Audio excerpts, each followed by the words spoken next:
All right, everybody. I am so excited to have Dr. Kyle Fagala on my show, Hey Docs, here today.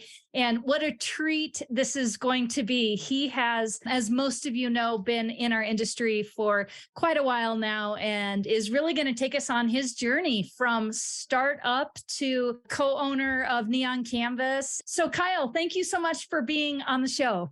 Happy to be here. Thanks for having me, Jill. It's always fun to be a guest. I don't get to do that often. So thank you. Yeah, absolutely. So as you may know, Kyle, I really love it when my guests that are on kind of just give us a little synopsis of how they got to where they are, because I think that's what we all want to know is the backstory. And I know you started up an orthodontic practice and now have, a couple different locations, have different businesses. So do you mind giving us the kind of the backstory to how you got to be here today? Yeah, I'd love to. Hopefully it's helpful to some people. So I guess the very quick version is I always knew I wanted to be a dentist. Like when I was, I don't know, 7, 8, 9, something like that. I wanted to be a medical doctor. People would tell me, you got good grades in school, like you should be a doctor. And I had a friend whose dad was an internist. And I remember staying the night over there. We're probably playing Sega Genesis or something. And the dad at like 1 a.m. got called out to go to the hospital. And it's like, I don't want to do that. So I looked around and what was the next best thing? Well, at church, there was 5 or 6 dentists. Their beepers never went off. They never had to leave church. They seemed happy. So I was like, I'll be a dentist. And that's literally how little I knew about it. Turned out it was a really good fit for me. I love to work with my hands. I love small details. I do love interacting with people and patients and things. So I went into dental school thinking I'm going to be a general dentist and I'm going to go back. And everyone who had ever talked to me about dentistry said general dentistry is the best. I had only literally one dentist who ever told me about specializing. He wished he had done endodontics. Never had any interaction with orthodontics, never had braces, that sort of thing. I didn't really need him. And my dentist was like, you're fine. One of those kind of things. And so it wasn't until I got into dental school that I even learned about orthodontics. And my wife had worked for an orthodontist. It kind of came up like, you would be great with teenagers. I had been a youth intern through my church for a while. And so they're like, you should think about orthodontics. But the first year I was like anything but trying to specialize. I was just like, I just want to get through dental school. I want to get in. I want to get out.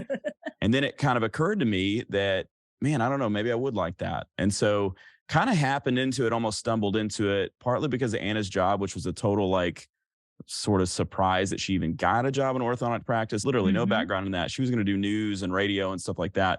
And so anyway, orthodontics itself was a bit of a surprise. Once I got into orthodontics and you start to kind of understand, this is actually a great fit for me. And I always tell people, it's like, how did you know you want to be an orthodontist? Well, you really don't. And you don't know that something's going to be a good fit for your personality until you end up in it. And then I think also just sort of confirmation bias leads us to say, oh, this is perfect for me. Is it? Right. Well, I guess you'll never really know. You can't live 10 lives. I do think orthodontics is pretty close to perfect for me. When I got into residency, I thought, you know what? I'll go back to Jonesboro or I'll join a practice. And the short version of this is, I had an opportunity. I was even like stood up at a Christmas party to say, this is going to be our new associate doctor or our new partner or whatever. And then it just didn't pan out. And so my 3rd year of residency, we were tasked with what do we want to do?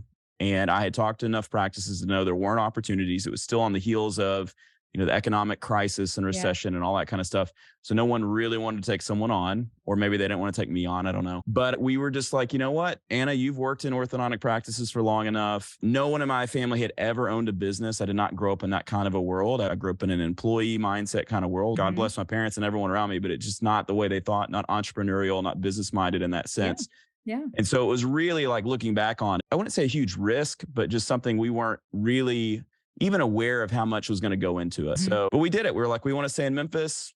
We'll figure it out. And so we spent the last year of residency finishing a thesis that I hated, and then also planning a practice and treating patients too, of course, and learning some things. But that's one thing that was good about University of Tennessee. It's a 3-year program. So I had time to really be planned, Eddie, by the time that I got out of school. And literally we went on a vacation, came back, and the practice was up and running. So that's kind of how we got into it. There's a lot more that I could say. What are some good follow-ups to that? What would be helpful? Well, I think this is the story that I hear so many times with my clients out there is, unfortunately, there just are not a lot of practices to purchase or ones that are out there. And, it seems to me that a lot of docs just are like, I can figure it out.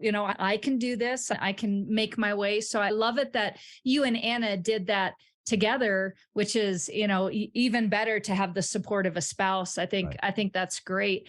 So as I kind of think about your story, tell me a little bit about where you're at now and looking back at that, startup. And you talk to a lot of orthodontists just like I do. You're a big personality out here amongst your peers. What are some things that you see or that you might have went through that maybe some good tips for docs that are looking to either, get into that startup realm or the acquisition component of it? I mean, I have so much advice. Lay it on us. I'll just start throwing some out. And when I reach the point of saying too many things, you just point at me. I guess the big thing I would say is that there's nothing unique and special and, about me or about anyone else who starts and then has a successful practice. I think the reality is that the scale is weighted towards someone who's gone through all the trouble it takes to get that orthodontic certificate and go out and hang a shingle as a specialist. So you look at the statistics, the chance that you're going to fail at that is basically zero. Yeah. So as long as you're honest, you're hardworking, and we're all privileged on some level, but you go out there, you do it, you stick with it, you should be successful. There's a lot of things you can do to be more successful, but just know that. And I guess what I would say is the big thing that you should do what you want to do. You should not act on fear. Fear is never a good motivation to do anything. And so if you know in your heart, to the degree that you could possibly know at the age of 27, 28, 29, or whatever, that you want to own your own practice, that you want to be in control, that you don't want to be an employee, not that there's anything wrong with that, but certain personality types, mine included, I would have been a disaster, I think, ultimately as an associate or even as a partner on some level, because I just don't think it would have fit me very well. You just don't know that. But if you do know that, or you have an inkling of that, then commit to starting a practice and know that it's going to be kind of rice and beans and difficult for a while, but that you'll sustain through that. And you'll be so glad that you did it in the end. And if you aren't, well, you can always sell or take on an associate or partner. It's not like you're stuck in anything ever. And so I think culturally, there's a shift towards maybe wanting to be able to be more flexible. And granted, I had a lot of things in my corner. I had an excellent wife who was very talented, and it was very easy to partner with her. Now, if I had not been married and I wasn't so sure that I wanted to stay in Memphis, then maybe I want to be an associate or work for someone for a little while. So everyone's situation is differently. But if you're married, you're ready to settle down, you want to own your own thing, do it. So it's a long way to say, do it. It'll be fine. I so agree with you. Now, after that, I would say there's just a laundry list of things that I was worried about when I started that, I can tell you not to worry about them if you're a young doctor. And I mean, if someone had told me not to worry about it, I would say, that sounds great for you. But for me, I have to worry about that. So I will just say the things that I wish someone had told me, and they probably did, and I refused to listen. But the number one thing you're going to be most worried about when you get out, and if you start like literally from scratch, like we had 0 patients day one, I mean, from scratch. And it was not in a community that I had grown up in, which is even worse, because you don't have a lot to build on. You're going to be worried about clinical results. You're going to be worried about, am I going to be able to treat these cases out to class 1, perfect overbite, overjet, so on and so forth. And the quick things you will find out very quickly, that's not the biggest thing to worry about. That is the highest and most in a residency program, as it well should be. But that is not the highest and most when you own and operate a business and a practice. Yeah. Yes. So you are going to be good, whether you went to the quote unquote worst orthodontic program in the world or the quote unquote best orthodontic program in the world. You're going to know how to straighten teeth and align bites and so on and so forth. What you maybe won't be able to do is know how to manage people. And maybe you won't know how to interact with people, and maybe you won't know how to take care of people when they're upset and recover on service and so on. And those are the skill sets that you're going to have to pick up on. And that will be what you lose sleep over. Not, oh man, did I get that class 1 canine socked in? Yeah, not to say those aren't important things, but that would be the first thing I would say. Yeah. So what do you do? Well, you're just going to learn it. It's the school of hard knocks. It's going to come to you, I guess, with time. And so it's a piece of advice that isn't really actionable or helpful, but it is just to know and to kind of assuage concerns over the clinical aspects. I've got stuff written. I've got great stuff. I think I was worried about being able to pay the bills. Like, it's going to take a while till you start making money, like, no doubt. Sure. But that's what loans are for. One thing I would just say in general, and we'll get maybe to this later when we talk about being an entrepreneur or a business person, is taking a little more time at the front end on decisions will save you a ton. So a stitch in time saves 9, or whatever you want to say. Like, working with multiple banks, giving a local bank a shot, giving a couple national banks a shot, like to get your practice loan in place is a hugely beneficial idea. That can get your percentage point down, 1 or 1.5 or something like that, will save you tens of thousands of dollars. Yeah. Yep. So do that. They know how this works. They know that you're a good horse to bet on. You will have enough money to pay the bills as long as you're not going and buying a McLaren when you shouldn't. Okay. Yeah. So Yeah. you'll be able to pay the bills. I was always worried about that. Don't cut corners to save money. Like I bought a used x-ray unit. Shouldn't have done that. It was a huge disaster. I wasted money on that. Just go buy one that's new. At the same time, you probably don't need all the nicest stuff. Maybe you don't need a cone beam to get started. Maybe you don't need like 4 printers and 16 scanners and so on. Okay. And then I've got other ones. I think I had this idea, and I think a lot of us do, is the most common thing people talk about is the type of person that goes into orthodontics. Like what's the archetypal like orthodontic resident? It's a perfectionist, someone that's OCD and that fits the job. And there's so much that I could say about that because I have that. I'm a recovering perfectionist. But I think I had this idea that everything would have to be perfect for patients to be happy.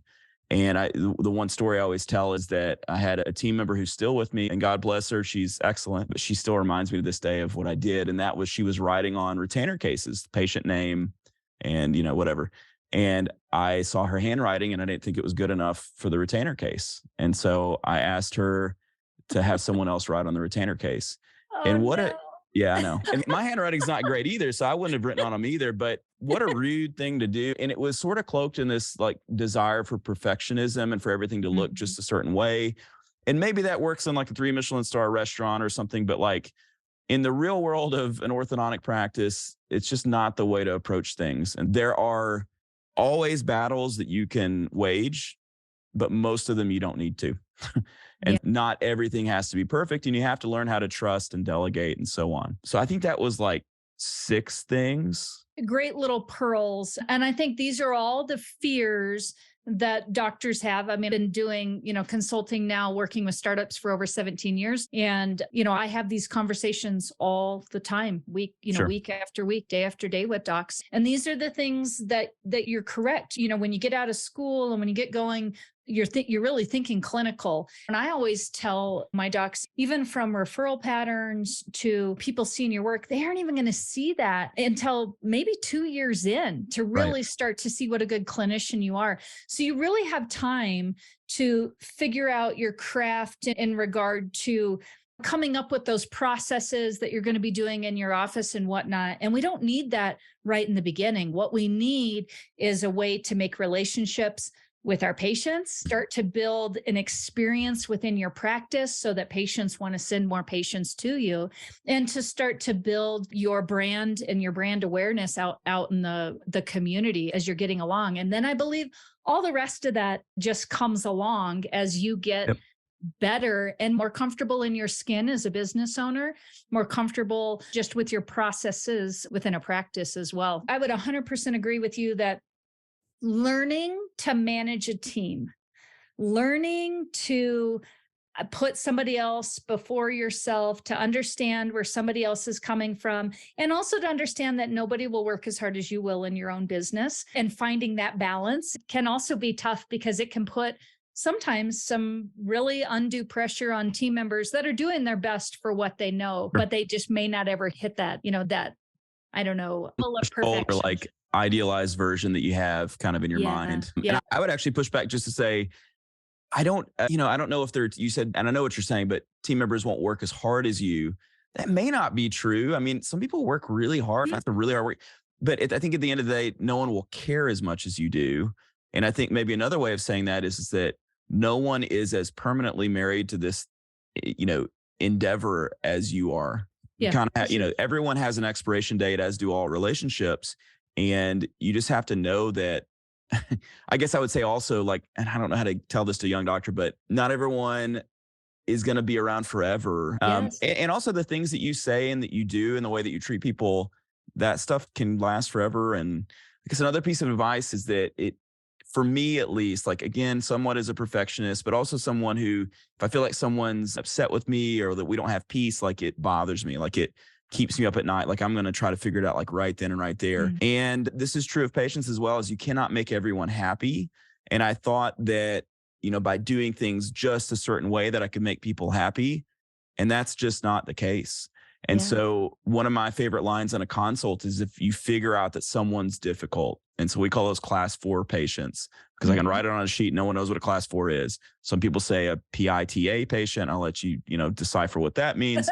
But difficult people, you would be wise, especially as a young doctor, even though you're hungry, even though you want to start every case that walks through your door, to tell them and be frank, you know what my goal as an orthodontist is? It's not to give you class 1 canine and close all the spaces and have a beautiful smile arc. At the end of the day, it's to make you happy. And I will tell people, I'm afraid I won't be able to make you happy. That's great. The same can be true of team members. You reach a point where they have reached their expiration date and then some. I cannot make you happy. And in fact, your unhappiness is making others unhappy. So it's time to end this relationship. Yeah, it's always good easier to see advice. that from the outside looking in, just like with friends who have relationships that are broken and bad and tragic in a lot of ways. You need to break up with her or him. Same can be true of your team and your patients. Yeah. Yeah. And echo that completely. And I think especially as new business owners, and it's hard because in the beginning you want everything, right? You want to start everybody that walks through the door. You want to, make that first be your forever employee. And, I always tell my docs when we're hiring, we're not hiring your forever employee. We're hiring an employee that's going to work really well for us right now when we're getting started. If they work beyond the first couple of years, that's great for us, but they're fitting a need for where we are right now. And we'll see how we grow and how they grow and if it works out. And I think the same thing with patients. It's, we look at, I've got 0 production on my books. I want this start. And you've got all the red flags screaming, run right from the patients. And yet, those are the ones that we learn off of. I think every doctor out there, every doc in the audience that has done a practice has had at least one patient in their practice where they're like, oh, I saw the warning and yet I still proceeded forward with it. And I wish it was just one, but yes. So let's talk a little bit about, because I have a lot of docs that ask me about bringing spouses into the practice. And you and Anna have had, from what I can see, a really good working relationship. And it started even before the practice opened. But let's just talk about that a little bit. If you were to give maybe some advice to doctors out there about having their wives or their husbands in the practice, any advice there? Yeah, of course. I mean, I think the stereotype is that you never want to work for the wife of the doctor or whatever you want to say. Like, I think like from an employee standpoint, there is sort of like that stigma, as it were. I know of lots of people who've been successful with that. Of course, you do too, and start naming off people. And I think, as you sort of alluded to, no one's going to work as hard or maybe care as much as you would in a practice. Well, who would? Your spouse. And so I think having 2 people like that, it's basically like having a partner, who's maybe not an orthodontist, but for all intents and purposes, it acts as such, and so I think the big advice I would give is somewhat of the biggest advice I would give to expecting parents or just people going into marriage is that you have to communicate expectations. And if a marriage is going to work, as with any relationship, both parties need to know what to expect from one another. And the reason why relationships fall apart most often is that expectations are different. And so in a business with partnerships, which I have one with Neon Canvas, I have one with Anna, it's about expectations. And so I don't know that we sort of corporately and officially discussed all those things going into practice. But I think number one is that spouse needs to want to do it. It needs to be something that they're going into excited about. And if you're sort of having to force them or having to tell them hey, I really need you to do this, probably not for the best, because that's not going to pan out and work out. And that's not going to be healthy for the relationship. I think in most situations, exciting as a couple to get into this, to start it, to build it together, it does become like one of your children. And that's how a lot of people refer to it as. And that is a good thing. And that's a bad thing. And I think also just understand at some point, it may be that in this relationship, you care at a different level about it than your spouse. So that can cause friction. And so I think you need to know, just like with the expiration date on employees, there's perhaps an expiration date on how long your spouse or even you yourself want to work in this thing.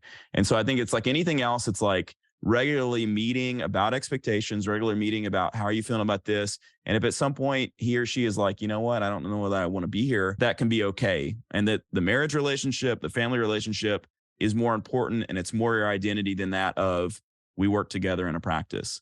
Yeah. Now, is that easy to do? Of course not. And so I think a lot of that communication, a lot of that planning, a lot of that strategizing together as a crew is really important. I love it. I mean, I really wouldn't want to have it any other way. I love that we have this sort of shared venture and that we have the same language, the language of orthodontics and of dentistry. Mhm. We can speak that same language. I think it would be difficult without that. I feel like that would put us at arm's length in a lot of ways. At the same time, you're on top of each other all the time. And it's hard to be sweet and romantic to someone that you also work with all the time. And so Yeah. it's a constant battle to kind of figure that out. And probably there should be like a marriage therapist that's focused exclusively on orthodontic couples who work together. But I would say just like anything else, like at the end of the day, it's like, just do it. You'll figure it out. What's the worst that happens? You know what? She hates it. He hates it. You hate it. Stop doing it. Like it Yeah. doesn't have to be that complicated. If the person wants to do it, if you want them to do it, and then if Yeah. it's terrible, you'll figure that out and you'll fix it. Yeah, yeah. And I so agree with you. I mean, even within my own business, my husband Doug, came into the business 2 years ago after a long career in law enforcement. And, it definitely is, you find how it works. You find, when you're working together and working on and in the business. And then when you're off, it's finding a way to turn that off and Yep. to, be the couple that you want to be outside of the business. And I think if I could give any advice is, just not letting it so define your relationship that all you have is the business. Yeah. No, I totally agree. Also, no one gets a free pass or free lunch. And what I mean by that is that just because it's your spouse doesn't mean they can show up 20 minutes late and not work hard. And Yeah. they're going to be viewed under a microscope, unlike any other employee. And that's how the employees will view that spouse ultimately. If they're an all-star, they're a rock star, they're still going to be criticized a little bit more than anyone else, I think, on some level. And we all criticize everyone. We all compare everyone. So it's not like they're unique and special in that way.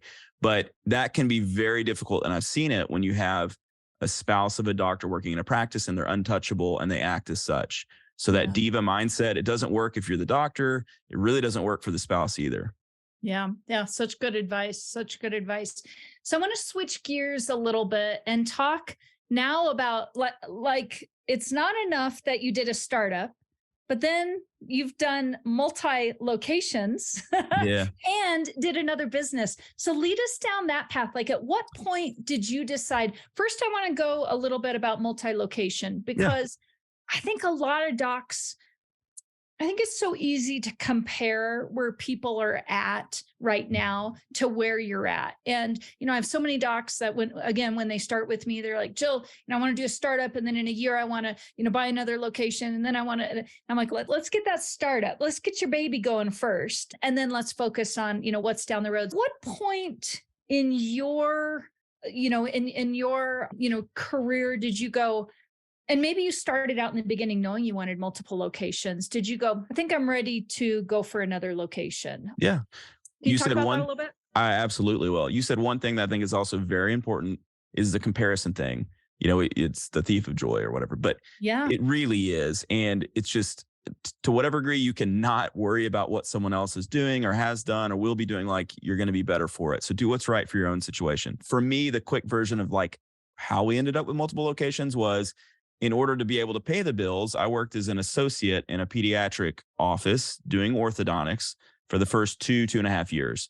And so they had me in 2 locations. So I had my location, which is in Germantown. And then I had the 2 locations that I would go to 1 day a week each in Olive Branch and South Haven. Those are in Mississippi, like really close to Memphis. I even had to go back and retake dental boards to be able to do that, which was the worst thing I ever did. I had to do what I had to do, but doing dentistry after 3 years of not doing it and finding patients to do it was not fun. It was the biggest amalgam I had ever done, and I hope to never do that again. But anyway, so that experience showed me, okay, I could work multiple locations. This is not a problem. But I had no like actual plan to do it. Like, to be frank, I think the best scenario is to have a practice that produces something like 4 to 5 million in one location. Like you work 3 days a week. Like, I don't know that you'll ever be happier as an owner than that.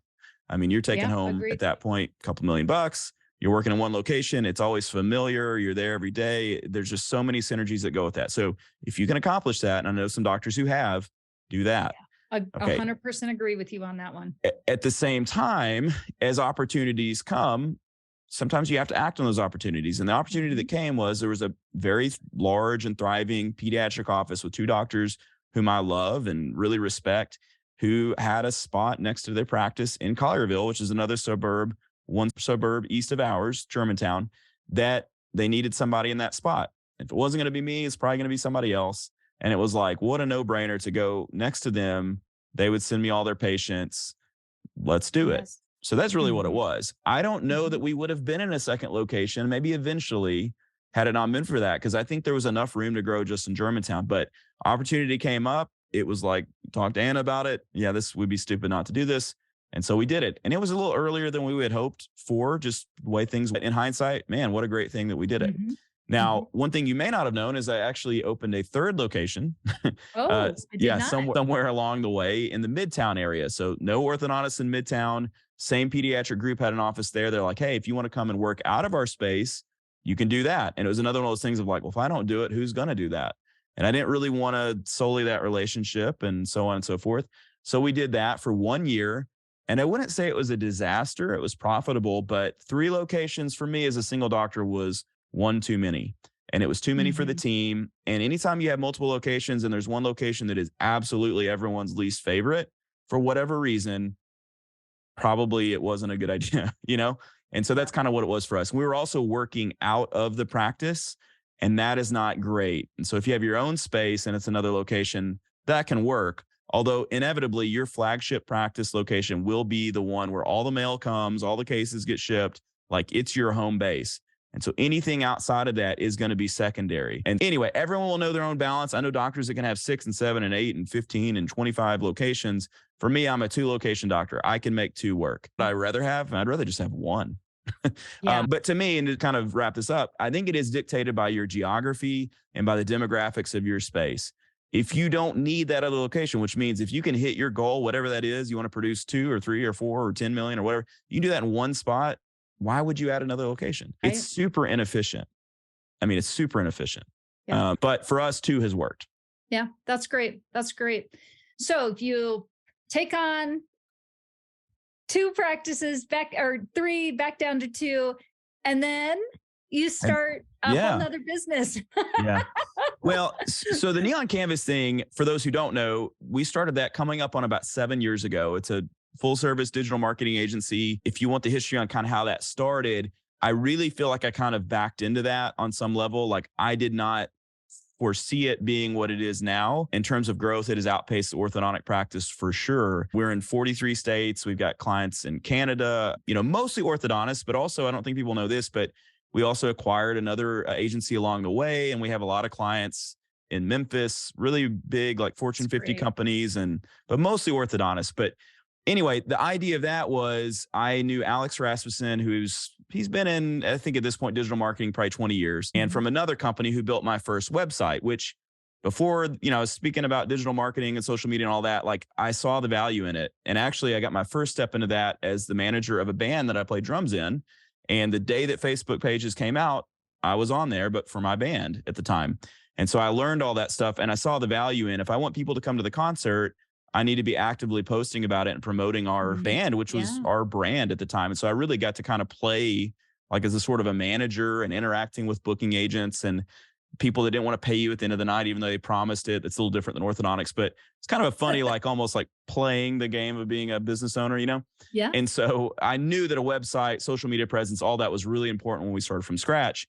So I met Alex at that company and we actually pitched to that company, hey, there's a great need in orthodontics for a really like high level digital marketing option with beautiful websites that are custom made. And the business margins are so great in orthodontics. Like we can create so much business for people and so on and so forth.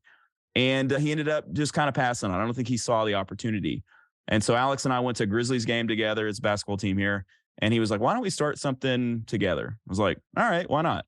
I mean, literally. Yeah. And on Yeah. some level, it was to help justify, I was starting to lecture at the time and I was getting to the point where I was like, you know what? Life's getting busy. I've got a couple kids.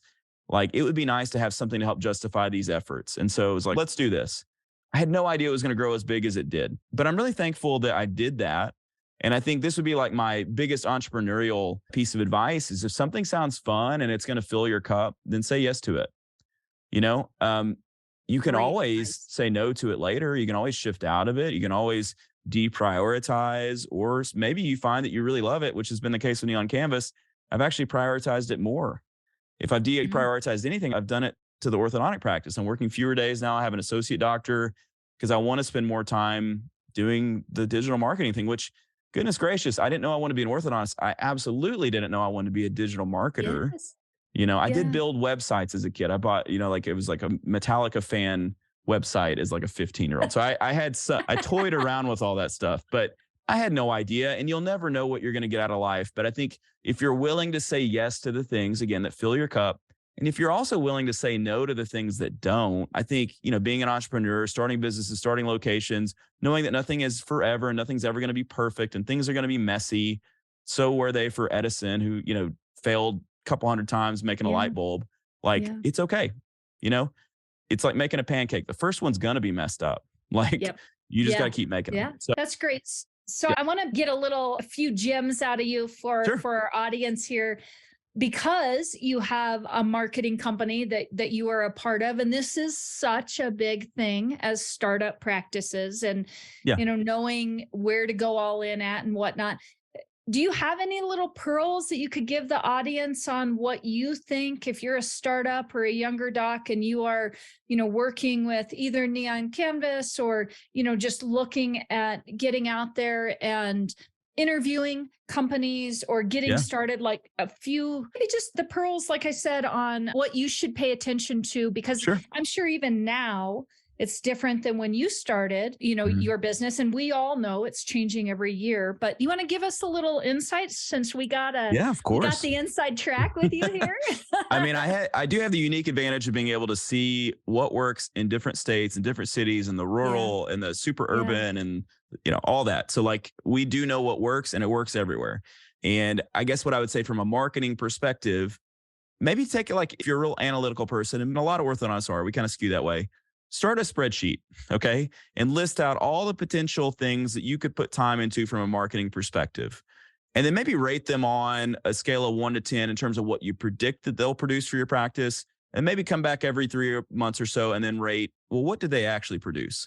Great And idea. you'll probably find that your intuition is pretty close, and sometimes you'll be Mhm. dead wrong. But the low hanging fruit, as it were, the ones that you predict to be a 9 or 10 out of 10, and they are 9 out of 10 or 10 out of 10, those are the things that you need to put all your efforts into.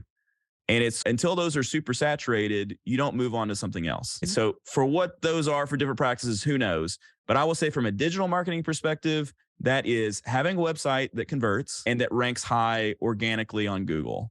And it's not any more complicated than that. So anything you read about starting your TikTok account and getting a lot of followers so you can sell a toothbrush or whatever, which can work for some people, but not for most people, or, like a chat bot through Facebook, ad campaign or something, like, those are all like well and good. Those can produce patients. But again, that's not the lowest hanging fruit. That's not the 10 out of 10, the easy thing. And not to say it's easy, but that's where you should be focused first and foremost. Agreed. I think this is true of orthodontics in general, is that we're often sold these shiny objects that can be good, but it's, throughout my career, it's like TADs, or like the little screws you put in that help accelerate treatment, or the little vibrator thing that makes your Invisalign go faster, or whatever those things are. And no offense to those companies, because there's value in those things.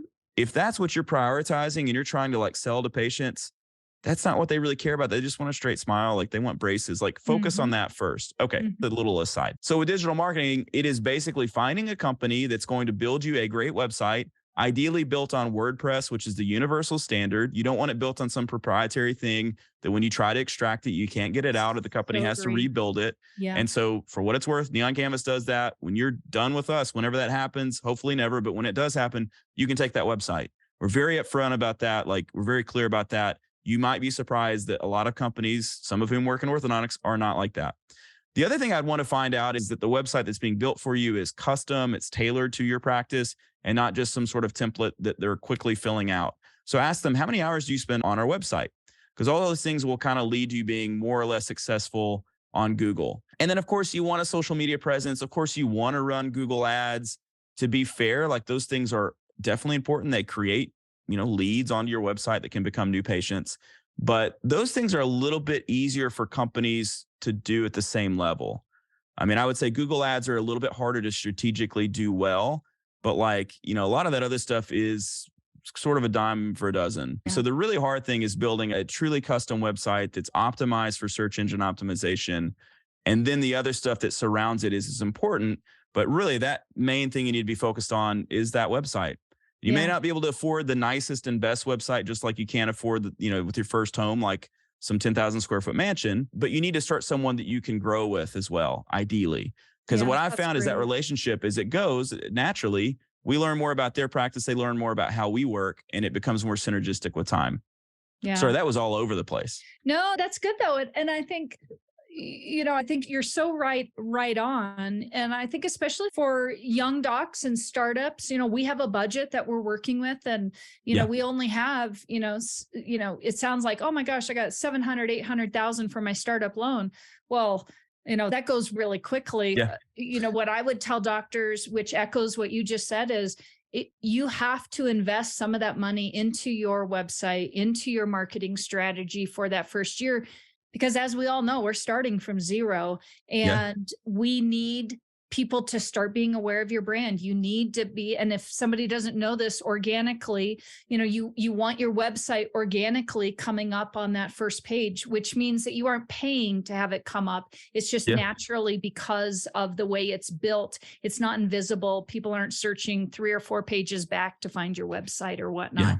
Yeah, the classic saying is the best place to hide a dead body is on the second page of Google. Like, you don't want to be on there. What I would also say, and you correct me where I'm wrong, but what I've been told is of startups, if you go to that bank and you say, I need X amount for marketing purposes to help grow this business, that will speak very highly to them. I mean, so like there are ways to get that earmarked for the first year or two or whatever of a practice. And it is really important. And my goodness, that's so hard. And I remember I was worried about paying $500 a month or whatever it was, because every little cent mattered. So it's hard to tell someone like, hey, if you just put that into this well, you plant the seed now, it's going to grow into this amazing thing. It will. I know that on this side, but that's hard to hear as a young doc. So there's certain corners you can cut, and there's certain corners that you shouldn't cut. And the creation of new patients, if you can know what the ROI is going to be, and it's like 4 or 5 or 6 times, do it. Because you're going to need that. Yep.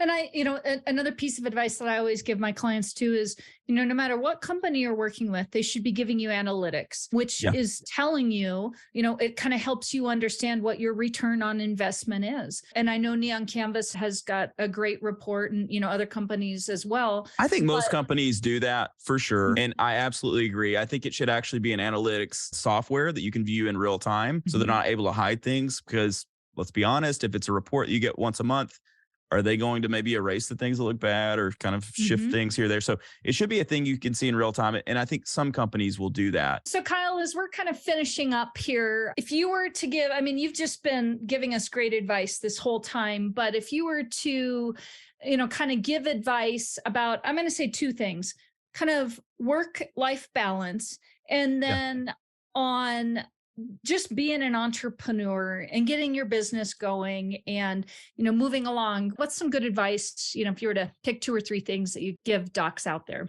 Sure. Yeah. And I feel weird giving advice because I'm 38, but I feel like I've done this for long enough now to feel like I can do that. I think you have. I guess like one big thing that just comes to mind, this was not written down, but just know that you can always ask someone who's 5 or 10 or 15 or 20 years ahead of you for advice and for help, and they'll offer it. That's one thing I've consistently been really like amazed with, but also like thankful for and grateful for, is that big name orthodontists, whomever you want to name out. And I've been able to talk to them because of the podcast in part, but if you reach out to them 19 times out of 20, they're going to reach back out to you. They're going to be glad to talk, to help. I have people reach out to me partly because of the group and the podcast and so on. And I will always call them. I want to talk to them because I see myself in them. And I remember when I was reaching out to people for help, and I didn't have Facebook groups when I started. And so there was not the kind of community that we have now, but whoever you have connection with, give it a shot. Ask them. You're going to learn so much wisdom from asking those who've come before you. So that would be kind of like number one. From an entrepreneurial standpoint, I alluded to some of these, but chase after the things that bring you joy. I was going to say this earlier, and maybe I did, but you don't want to invest tons of time and effort in things that aren't going to return for you. And so as an entrepreneur, that's either going to have to be like net profit, or it's going to have to be something that scratches a creative side of you. It provides for you a platform, an opportunity to do something that you love. If an opportunity comes to you and it doesn't meet those criterion, then it's really easy to say, no, I'm out on that. Yeah. And those things will shift and change as you go. But hopefully those things that you're putting your time into that you're prioritizing over other things, they're bringing you joy and they're bringing you a return. You don't always know. And again, you can shift away from it. I think I said this too, but saying no to the things and eliminating the things from life that don't do those things. So I said yes to every board that I could possibly be on and every like silly, like I'll be vice president of this and secretary of this and all that, like in the first 5 years. And then I quickly found that for me, that did not fill my cup. It may for others. And so now I just say no to all that stuff. I just know that whatever that organization is doing, it would happen with or without me on it. If I'm ever at something and I feel like if I weren't here, it would not make any difference within reason, I don't want to be there. And I certainly don't want to prioritize that or take time from other things. Another thing I would say is like, it's great to say like, hey, my net worth is X amount and I make this a year on this project and this is growing at 43%, or I have 45 employees over here, whatever these things are that people throw around when they're drinking beers in an orthodontic meeting. But if you aren't okay and your family is not okay and your relationships are not healthy, ooh, that's a problem. Oh gosh, such good advice there. Yes. So I talked about a spreadsheet for like deciding what you want to do from a marketing perspective. And there's so many things you can do. And there's a lot of things outside of digital marketing, of course, that work great and that we do. But in your life, like if you're an analytical, like spreadsheet type person, your family, your relationship with yourself, your mental health, like those things have to be at the top. And it's really easy along the way for your orthodontic practice to kind of jump up to the top, or your political affiliation or whatever it is. And that's really stupid. Like that cannot be what happens. And it can happen and it does happen. And you look at a lot of successful billionaire type people and their families are a total wreck. And so for me, like work-life balance is a continual fight against allowing things to be prioritized over the things that matter most. Yeah. And so how you achieve that, how you figure that out, good luck. I've been watching this documentary with Jonah Hill, the actor who kind of stuts. Have you watched that? Yes, I just finished it.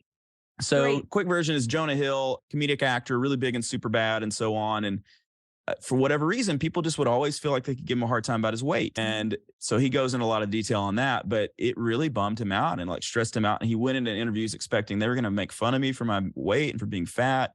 And there's a lot more that goes into it. But one of the things I really like is he's interviewing his therapist. And he talks about the most important thing with someone who's, experiencing mental health crisis is to focus on what he calls the life force. And so he says about 85% of happiness in that short, period of trauma or like intense, depression is just focusing on sleeping well, eating well, and exercising. And so focusing on the life force, which is basically to say like in the, hierarchy of needs or something, it's like the foundation. So I have found that if you're feeling depressed, you're having a mental health issue, is to focus on those things. And then from outside of that, you work on yourself. This kind of goes to the 7 habits, if you're familiar with that book, but you then start to work on your relationship. If your self is wrecked, you don't need to be investing in this or starting a new business or doing some other thing. And so I'll just share this because we're on the topic of mental health and I think it's super important. A lot of people deal with it. Go see a therapist, maybe go see a doctor if you think it's a good idea. I do take, medication and I didn't used to. And so I just kind of found that as life became busier and more overwhelming, I wasn't able to combat it. And maybe that had been the way for a long time. And so I take a very small dosage of something and I'm very careful about that, but it really works well for me. And it has made me happier and less intense and less like I don't need things to be as perfect any longer. And so that's a scary topic. And don't just take medicine because someone tells you to take medicine, like talk to a doctor, talk to a professional about it. But I wasn't taking medicine for my mental health issues because some guy came and talked about how that was going to negatively impact my disability insurance rates at one point during dental school. And what a stupid reason not to do that. Yes. So take care of yourself. It's like when we see people with teeth that look like this, we're like, why wouldn't you see an orthodontist? Well, if you're stressed out all the time and you're anxious and you snap at people when one thing goes bad, that's like having teeth that look like this. Like go see a professional about it. And it's okay. There should be no stigma involving that. I completely agree with you. And thank you for saying that because I know that there's somebody that's listening that needs to hear that. And well, talk to me about it. Probably hitting home. So let's just finish with that. If somebody wants to get a hold of you, they want to, find out more about your podcast, about Neon Canvas. I know you've got a couple different ways. What's the best way for somebody to reach out? Well, it turns out I'm the only Dr. Kyle Fagala in the world. You can find me anywhere. That is me. I'm at Memphis Braces on most social media. But yeah, just reach out to me. I'm Kyle at neoncanvas.com. In terms of like the Neon Canvas thing, I think most people in orthodontics are aware of us at this point. I would just say that we're building business for people in every area in America. And it's the sort of thing where we make it very clean and very easy to understand in terms of what you'll pay us and how much we can produce for you. And when we first started out, it was all like kind of one thing. Now we have a scale, pretty much anywhere from about $1,500 a month to way up to like $10,000 a month for the big, empires. And so we have something that fits everybody at whatever size they're at. And we are up to about 50 employees now. And with that, we get more and more talent. Our systems get better. And so 7 years into this, we're doing a great job. And the initial goal of creating something that wasn't there and that needed to be there so that in part, like selfishly could help my practice grow, and it has, is now able to serve a lot of people. And we just had our Christmas party, and it's really cool. And this is true of my orthodontic practice too, but is to look around at all the different families that you help support by building these businesses and by being, entrepreneurial. And it's not lost on me that there's a couple hundred orthodontists that rely on the work that I'm doing every day to help build their practices, support their team members. And just know it's really important to me and that we love to help support growth for people. Yeah, that's great. And if somebody, for some reason, doesn't know about the podcast, the Digital Orthodontist Live, all platforms out there, correct? It's on all platforms. What I would say is join the Digital Orthodontist on Facebook. That's probably the best way to keep up with it. Of course, if you want to go to Apple Podcasts or YouTube, just search the Digital Orthodontist Live. There's 40 episodes or something. I've been doing it for a while at this point. And there's some great conversations. I mean, hours and hours of really great stuff. So if you're a resident, you're like, never heard of that, go poke around. You'll find some good stuff. Yeah. Yeah. I mean, that's what I say is, there is so much. We're in such a good time in our lives where there's so much good information, and people like yourself out there, just, like what I'm trying to do here as well, just get good information out that's accessible and easy for docs to help be successful and keep our profession alive and healthy and strong for years and years to come. So as we finish up here, the way I like to finish up Hey Docs is to do a speed round with my guests. Are you up for the speed round challenge? I am. I'm a huge game show fan, so I love lightning rounds, speed rounds. Yeah, let's go. Love it. Perfect. All right. So describe your style in one word. So I battled with this question. Sorry, it's a speed round. The word my wife uses to describe me, and this is the nice way of describing me, is improver. And so I'm really good at coming in. I have a very critical eye, for better and for worse. And I like to make things better. So that's improver is the word. That's the first time I've heard that. So that's great. Okay. What are you watching or listening to right now? So much. I'm a huge movie, TV, music junkie. I wrote down my favorite shows for the year. I'm sorry. Nice. Share them. I'm listening to songs for a Christmas concert that's happening Sunday. So I drum at church. So I'm working on that. But my favorite shows for this year, Severance on Apple TV, my absolute favorite show of the year. I liked House of the Dragon. Better Call Saul was a brilliant show. The Rehearsal, if you're into sort of weird, quirky stuff. And then a show called Bear. I love fine dining. So it's on FX, and it's about working in a kitchen, which I waited tables back in the day. So it brings me back to the insanity that is restaurant life. Oh, I love it. Love it. All right. What do you do just for you? Drums. This is my music room, but drums is my indulgent, hobby. And it helps other people, but it's really for me. I think about drums every day on some level. Yeah. That's great. I always wanted to be musically inclined, and I am not. So I appreciate that in other people. How about a hidden talent? I share a lot about the things I do. Probably the things that maybe people don't know as much is that kind of along the music lines, I'm really into a genre called progressive rock.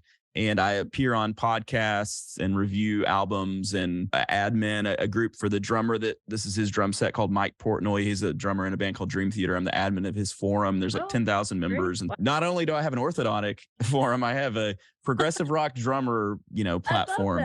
I also absolutely love to cook. We cook about 4 times a week.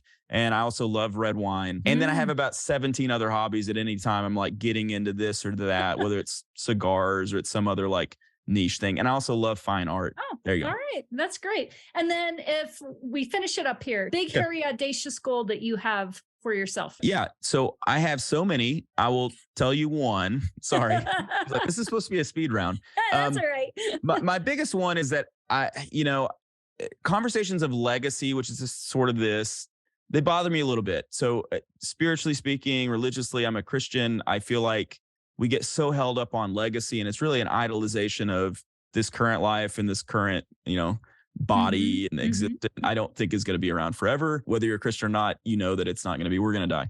Yep. And at some point, people will forget who we are and they won't care about us. So the idea of legacy is like a little bit of a silly thing. At the same time, it's important to do the most with what we've got while we have it. And so I would love to start a nonprofit. I would love for that to make a difference, not only sort of in a material nature, but also in a spiritual nature. So in Memphis, there's so much need, and there's so much need for hope and for, a change in the lot in life that a lot of people have. And so I'd love to find something that really leans into that. So I have some ideas. I'm working on it, but by the time I'm 50, I need to have something up and running. So check back with me. Yeah, you got some time. I love that. And what a great goal. And I have no doubt that you will bring that to fruition in the next couple of years here. So, well, Kyle, thanks so much for doing Hey Docs with me. This was such good information, and I know that the audience just got a ton out of it. So thank you so much. Jill, thanks for having me on. It's a pleasure.